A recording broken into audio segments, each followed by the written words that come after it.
Your honour, आज तक इस अदालत में सागर हुसैन पर बलात्कार का मुकदमा चल रहा था, मगर हकीकत तो यह है कि हमने, बल्कि पूरे सिस्टम ने सागर हुसैन के साथ बलात्कार किया है।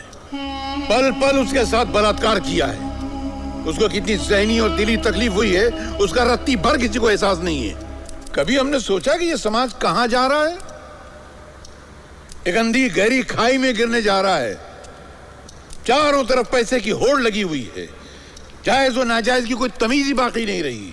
बस पैसा आना चाहिए, कहीं से भी आए, किसी भी शक्ल में आए, मगर पैसा आए। हमने अपनी जिंदगी की वैल्यूज और मोरल्स को भुला दिया है। That's all your honour. Judgement on 17th।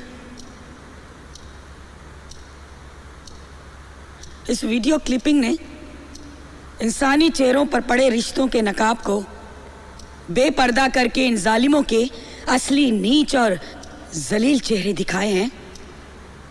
उसे देखकर अदालत दंग रह गई है। इस केस पर लेडी जज इसलिए अपॉइंट की गई थी ताकि औरतों के साथ नाइंसाफी ना हो।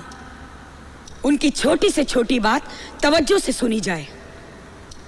लेकिन यह बात सच साबित हुई कि औरत ही औरत की दुश्मन है।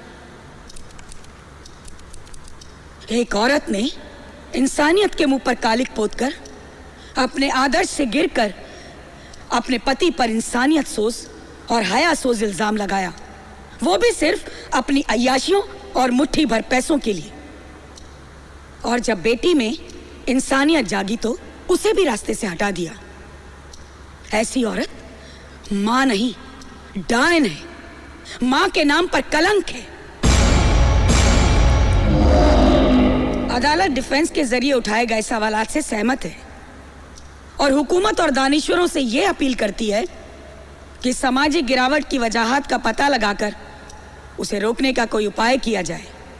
यह अदालत हुक्म देती है कि सबीना बेगम और आमरे को गिरफ्तार किया जाए और उन पर सागर हुसैन पर झूठा मुकदमा बनाने और बानो सागर हुसैन को गुमराह करके उसे कत्ल करने का भी मुकदमा चलाया जाए और उनकी दोनों बेटियों को आशा सदन भेजा जाए।